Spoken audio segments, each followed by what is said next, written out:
I'd like to welcome you to Extreme Makeover Drupal.org Profile Edition, which is the replacement title for the less politically correct Pimp Your Profile. I like the old one, but I do understand the negative connotations in the interest of inclusivity and trying not to insult too many people. We'll go with this one. So a little bit about me. I work for Accenture Digital, which is one of the towers within Accenture Corporation, which is this small 450,000 person company. And technically I'm a digital technology developer manager. No clue what that job title is. In practicality, I'm a Drupal architect. There are 3 of us in the United States that do Drupal projects supported by developers that are near shore and offshore. So we have teams in Monterrey, Mexico, Costa Rica, and then Riga, Milan, Italy, and mostly a lot of people in India. But, I don't work with them very much. I've been on Drupal.org since 2006. My very first Drupal Con, and the thing that made me go from being a Drupal site builder user to a Drupal developer, was attending Drupal Con in 2010 at San Francisco. And the 2 important things that made that decision for me, number 1 was the White House announced that they were switching to Drupal. And it was absolutely clear to me even then that the federal government would go the same way, because much like no one gets fired for buying an IBM, nobody would get fired for picking the same CMS as the White House. So that was a safe bet, and I've been proven extremely right there. About 2/3 of the federal government websites are running on Drupal right now. And the other thing was, every time I was standing in line waiting for coffee, the people in front of me were talking about the fact that they couldn't hire developers at any price.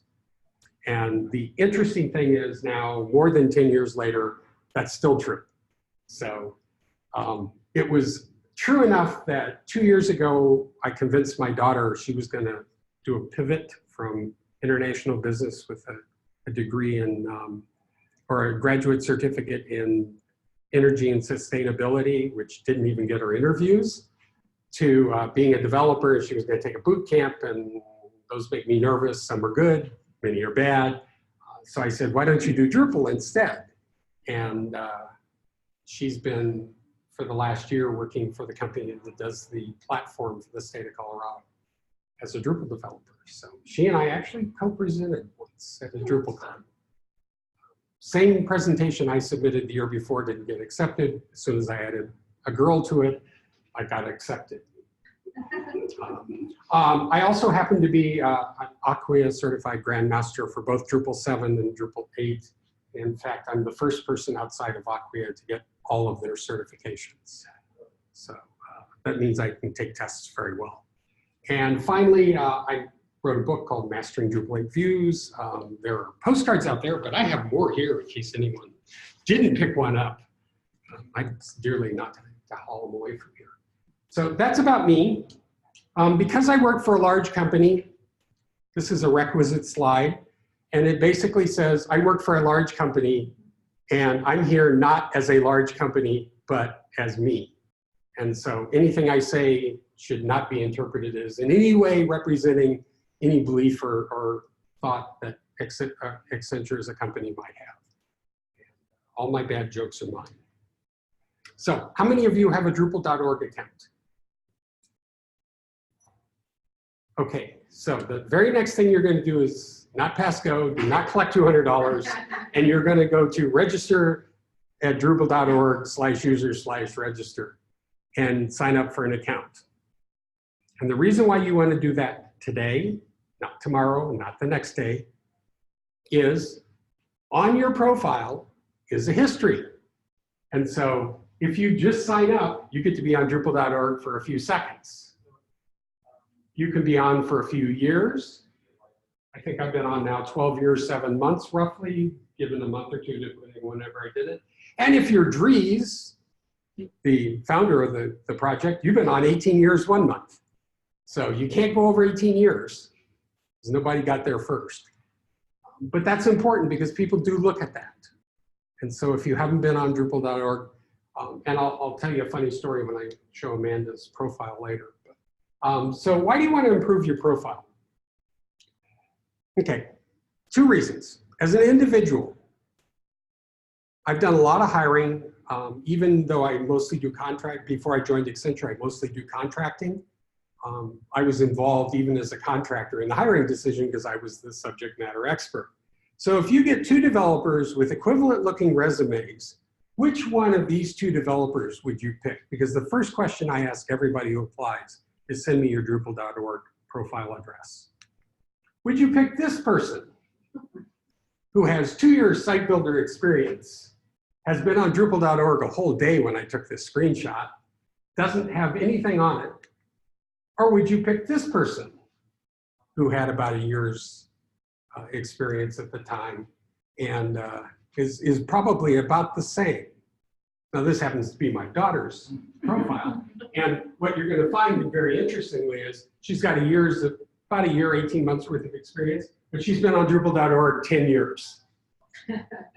That goes back to when I got on Drupal.org. The original plan was she might do the design work because she's very artistic, and I would do the technical work, and we could partner and have a lot of fun. And after her first Denver Drupal users group meeting, her eyes had rolled up in the back of her head, and she decided it was not interesting to her, and she'd go ahead and finish her degrees. So, but because she has the account, that stayed with her all along. Let's take this person who's a back-end developer, and actually not too bad. Or this person who's a back-end developer. So you can see having a robust Drupal.org. In fact, I can tell you that when I interviewed at Accenture, I interviewed with a recruiter, I interviewed with a business person, then I had a technical interview.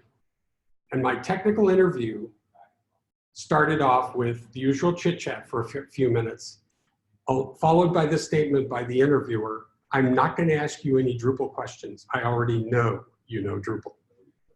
So just from my profile, he knew that I knew enough Drupal to be able to do the job. So we ended up for an hour and a half talking about other things, mostly DevOps. You're a development team. So now you're going to get together with some other Drupal developers and you're bidding a project, and the client decides to go out and look at the profiles of the people that are going to be working on their project, and they see this. And this is actually a development team that was doing a roughly $500,000 project that we were involved in at a large company. Or would you pick this Drupal team?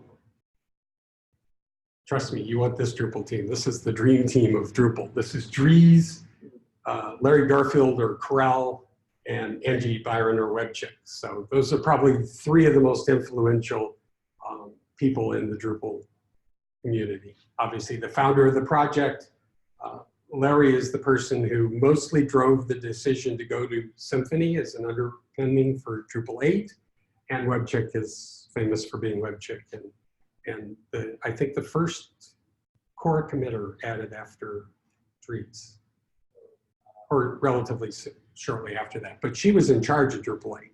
I understood, I'll take it. And do it. So let's talk about your profile and what you can do to improve that. So this is my profile. It's reasonable. It could be better probably, but it's a good, reasonable start and has most of the basic things. What I want to do is say they're basically 3 columns. So there's the column on the left, there's the column in the middle, and the column on the right. Bardic strikes again. So we have left sidebar, right sidebar, content area. But that's important because different fields within your profile edit screen get positioned in different places. So you'll see these little numbers appear over here to sort of show you where a particular field that I'm talking about is. But you can see that there's a lot of things that you can control. So let's start off with the basics. You get a username.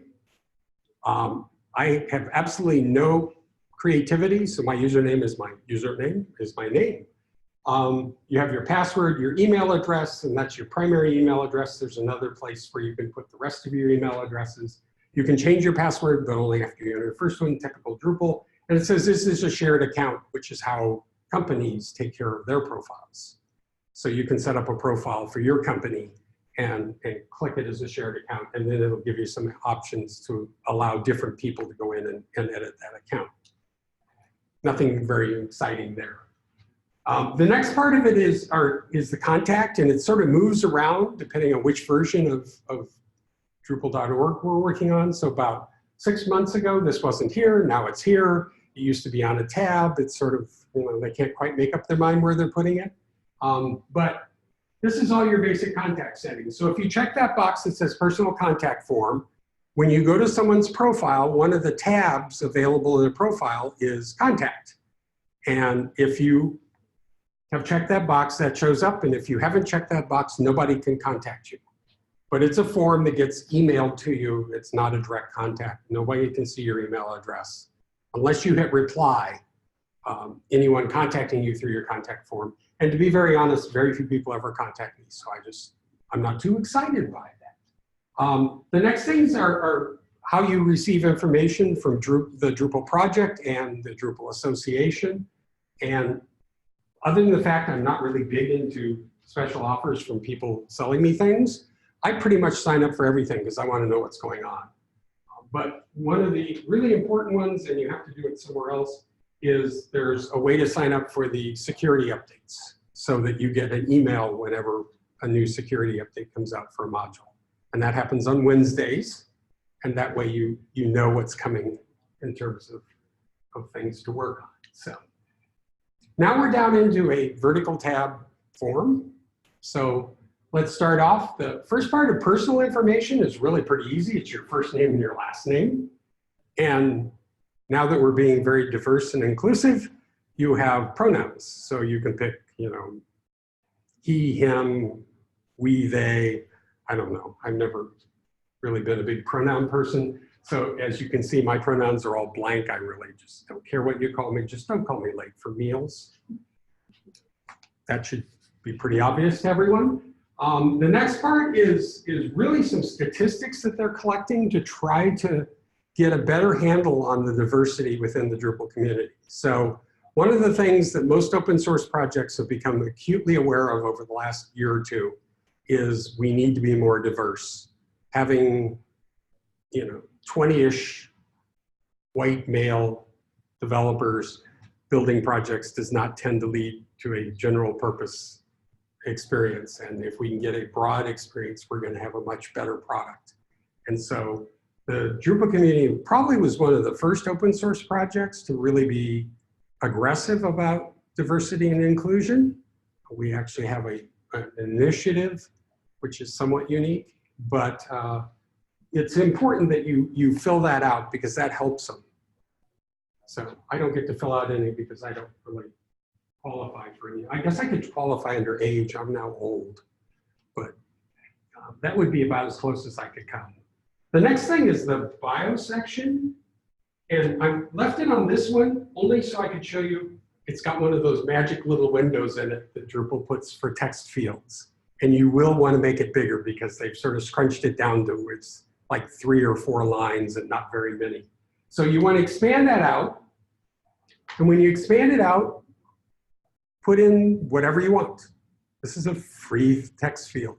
I assume if you put something truly insulting, somebody might contact you about removing it from your profile. But otherwise, you're pretty much allowed to write anything you want. So I start off with the little 2-line snippet I usually use whenever I'm registering for a conference. So it says that I'm an experienced Drupal developer and architect.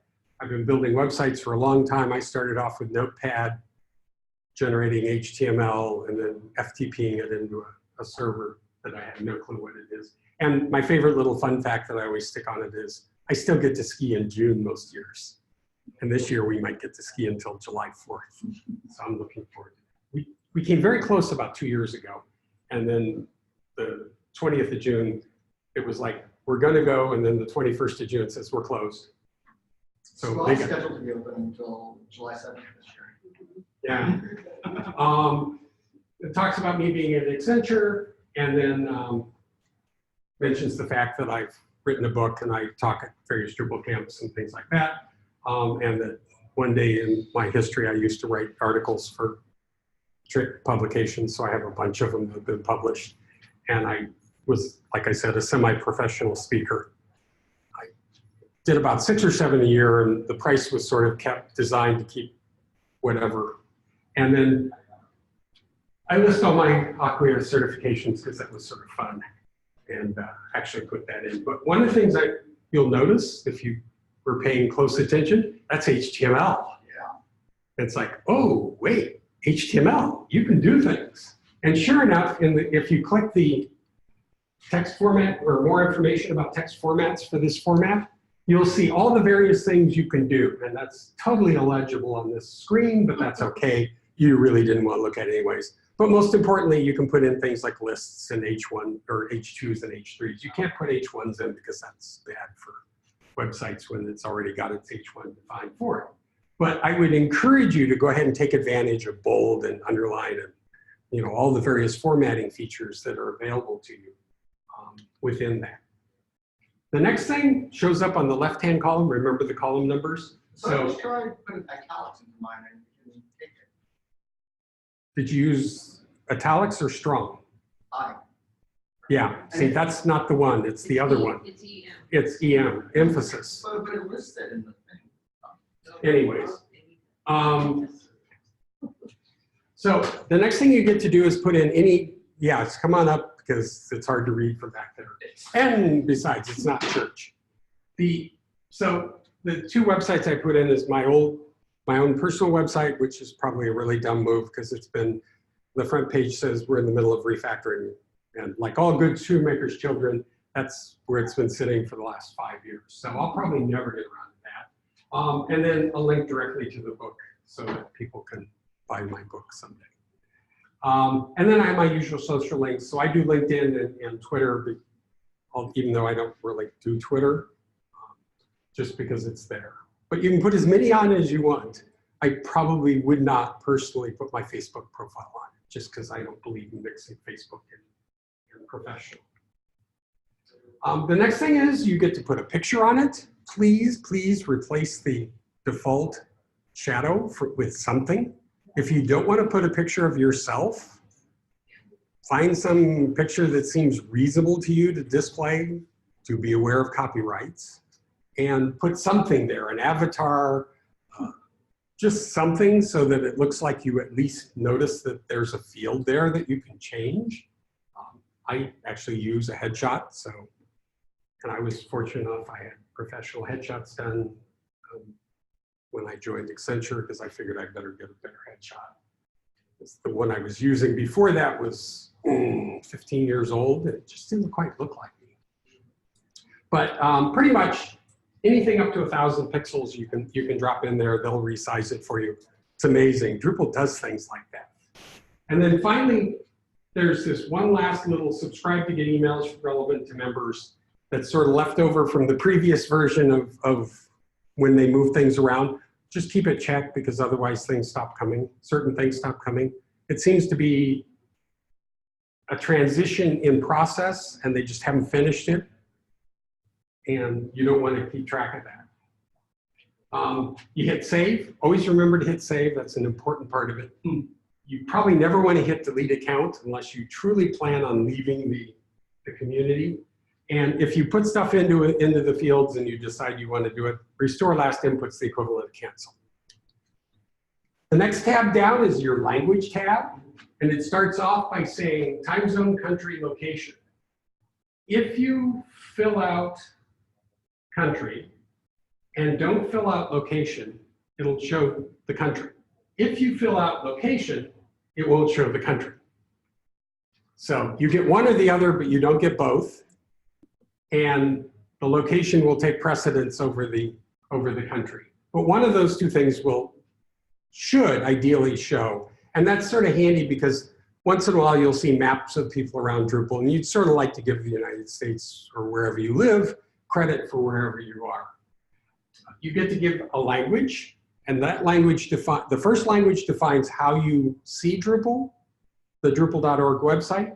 The second language says, this is the primary language I speak. And then the third multi-select box, everybody loves these. Fortunately for me, I only have one. I don't speak any other language. And, but you can hold down the control key on a Windows machine or the command key on a Mac and select more than one. So you want to, if you speak multiple languages, you should get them on there, and that way people will know how to talk to you. The next one is, I think, an important one, and that's your Drupal. So you start off, and there are a bunch of self-reported things that people do. So I've contributed patches to Drupal. I've contributed modules. I have not contributed a theme. I'm not a front-end person, so probably won't ever happen. Probably wouldn't create an install profile because I really am not a big fan of them. I do contribute to the issue queues. I probably could say I contributed to Drupal.org, but I've always interpreted that as the group that actually does some of the development work. More and more it's being done by the association, but in the old days, and I have friends who can log on to Drupal.org and make literally site building administrator changes. So it's sort of amazing. I've contributed to documentation. I recommend that anyone, no matter whether you're technical or not, can do that. You can say, I've helped with translations. I don't do another language. It wouldn't help to translate English to English. I've helped organize the Drupal Con. I really probably didn't check that, only because I didn't think like I did very much. But when it was in Denver, I did help a little. I contributed to automated tests. No, I don't know how to write automated tests. I have reviewed project applications, which is the process you go through to get the security support. I really don't help in the support forum or provide related service. I guess I could say that. I don't give support on IRC because I'm on Slack, and even then I don't help. And I do help mentor new contributors. So one of the things I do at Drupal Cons is I spend my Fridays in the mentored sprint section. And then this is new, which is sort of fun. You get to list your Drupal contributions. So beyond just the predefined boxes, you get to write anything you want. And again, it has HTML. I just haven't used it yet. So I talk about mentoring at contribution days. I help organize the Colorado Drupal Camp. So I get involved with that. I'm actually one of 2 financial officers for that. Plus I organize the training sessions on the Friday before. I've spoken at DrupalCon in both Baltimore and Vienna. I've spoken at a bunch of camps. I've also helped organize Drupal Global Training Days. I really encourage everyone to organize those. Those are great. We sort of cheat a little. Sometimes we don't do what they are designed to do, which is train new people on Drupal. Sometimes we teach advanced Drupal skills to existing Drupal people. And finally, I said I wrote the book. The next part down is actually for column 3, and you get to enter mentors. So people who have helped you learn and understand how to use Drupal, or how to use Drupal.org sometimes, you should list as your mentors.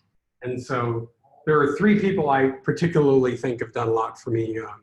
Greg Knatson, who's also in Denver, is one of the members and was, at the time that I listed him, the chair of the security team, Drupal security team, but he wrote the book, Cracking Drupal, and a really nice guy, and whenever I need to ask questions about either security or BHAT testing, he's the guy I ping on Slack.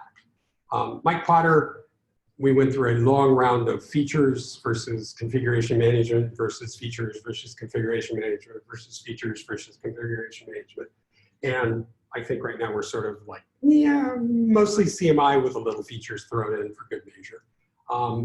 And then Lisa Ridley is a person we brought in that helped us really do a lot with our automated testing suites. So she took all of the developers at the state of New York through PHP unit tests and also BHAT tests so that we could get much better at that. And then, so that lists those people and their picture on your profile, but it also, people who list you as a mentor then show up there, and if you click it, you see a different thing. It takes you to a different page to display that, because there are some people like Dries that have 50 or 100 people that consider him a mentor. Definitely give credit to where credit's due to anyone who's done it. I used to say you can list me, but you can if you want. Really, I probably have enough. The next part is this very long list of all the various Drupal events done at a national or international level. And if you've been to any of them, check the box, it'll show up on your profile. If you haven't been to any of them, start working now on your boss, spouse, whoever is going to make that final decision to let you go. They are really worth going to. So I've reached the point now where if I ever change jobs again, that will be one of the things written in my employment contract. You will send me to both Drupal Cons. Because while I get to go every year to both Drupal Cons, it's like pulling teeth in Accenture. So that shows up in your center column at the bottom. If you move on to work, basically you've got two parts. One are the companies you work for or have worked for. This could be a LinkedIn for you if you want, or it could be just, I just put the two current organizations. Accenture being obviously where I work, and then I have a company that I used for my contracting that I refuse to shut down. So I still list that as something I do. But you can put as many of those as you want, and they show up on the left-hand side underneath your picture. And then you can also list any industries you've worked in, and I have no clue what industries I worked in, so I put 3 in just for amusement. So I've been involved with medical and medical devices, government, and publishing seem to be the 3 most common things that I do, but I've done all sorts of industries. The last part is comments, and you can see I'm really into comments, but all the comments in the issue queue, all the comments in the forums, if anyone's ever actually been to the forums anymore. When I joined, that was sort of the place you went for support. Now it's sort of like a ghost town. I don't think anyone actually uses it very much.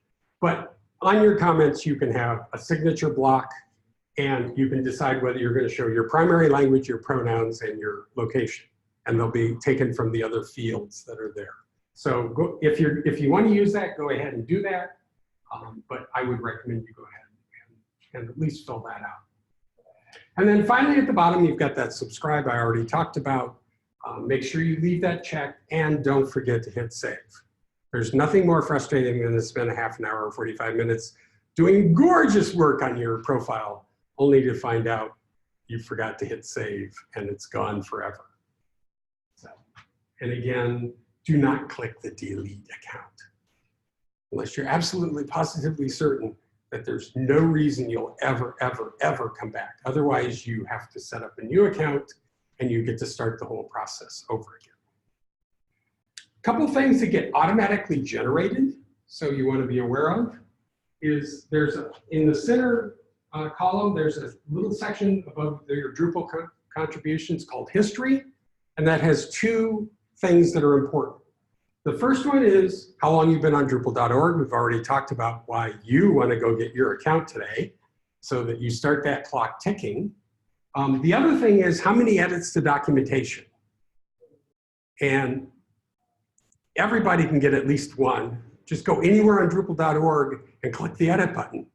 Almost everything on Drupal. Now, some of the new documentation is being moderated, so you can't do that, but most of the documentation on Drupal.org is available to be edited. And there's a lot of documentation that could use some love. In fact, I'm not certain there's a page that could use some love somewhere. So even if you go in and change a few words and improve things, you've stepped things forward. So trust me, I held a gun to my daughter's head. She has 4 or 5 edits now. They don't all show up as numbers. They go in chunks. So you get like 1, 5, 10, 25, 50, 100, I think are the cutoffs that I sort of can see when I looked at it. The other thing down at the bottom is driven out of the code part of Drupal.org. And that's anytime that you're given credit on an issue, when it gets merged in, it shows up here if it's been in the last year. And then, or you can show the entire report, which is truly boring, but it's there. It shows you every commit ID that you've ever been committed on. And then various projects that you might have had commits on. So these first few projects are actually projects that I put on Drupal.org. These last 2 projects are actually, the last 2 projects are where I've submitted a patch at some point or another, and it's been incorporated into the module. So we got very frustrated with the web form MySQL when it was Drupal 6 and had to fix something. So we submitted that, and then during Drupalgeddon, I actually found a exploit vector that we put a patch in for so that it could scan for that too. So, but most of them are, as you can see, 3 of them actually belong to the state of New York. They just happen to be in my part. So those are things you can't control except by being active.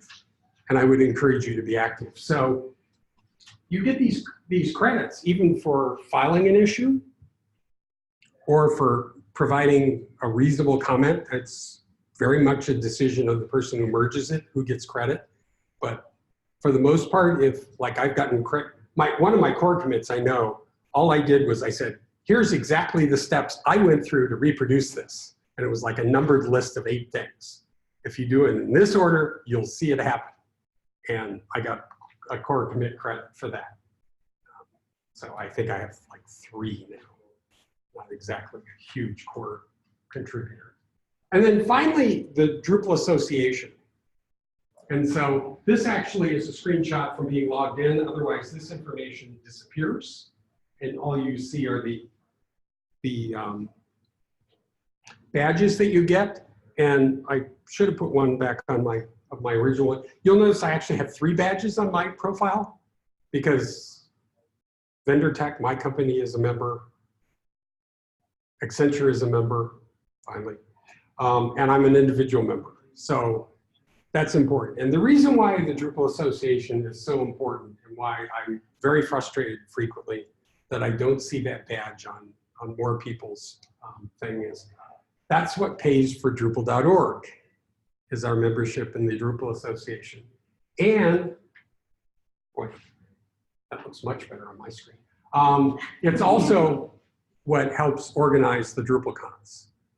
And not only are the Drupal Cons great places to learn about Drupal, the Friday sprints and other sprints that tend to go on during the Drupal Cons are where a lot of the work gets done when you're actually face-to-face with other people. And then just as importantly, you get to actually meet the people you're working with virtually. So I thoroughly encourage attending a Drupal Con.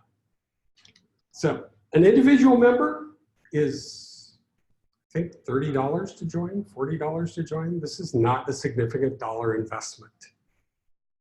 I know for a fact the organization member is a minimum of $200. Not even my company, I let do that little. And you can be a supporting partner for as little as $2,500. So if you work for a company that is deriving a reasonable amount of revenue from doing Drupal work, I would more than strongly encourage you to encourage them to become a supporting partner. It's not that big of an investment. Sometimes very hard to figure out the logistics of, which is why Accenture's not one. And so with that, what I challenge you to do is not be a blood-sucking leech and just take from the project. You can join. If you make a living doing Drupal, in my mind, there's no reason you can't afford to get a Drupal Association membership. And that would make you a superhero. So I want all of you to become superheroes. With that, are there any questions? Comments? Snide remarks?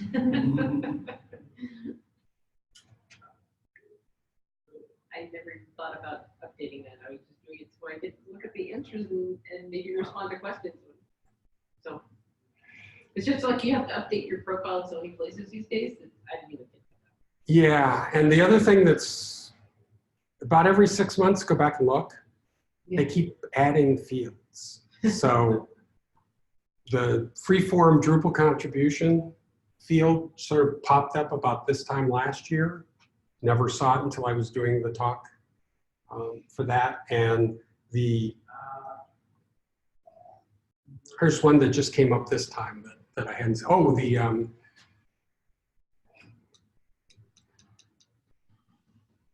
it's one of the freeform fields.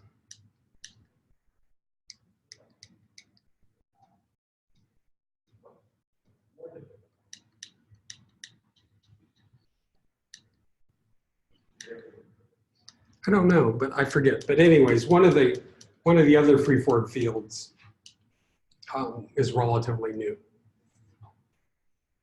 So with that, since there are no questions, which doesn't surprise me, it's not exactly what I would call a technical topic. You've got 20 minutes until the next session to go have coffees or whatever else. Thanks everyone for coming. Thank you.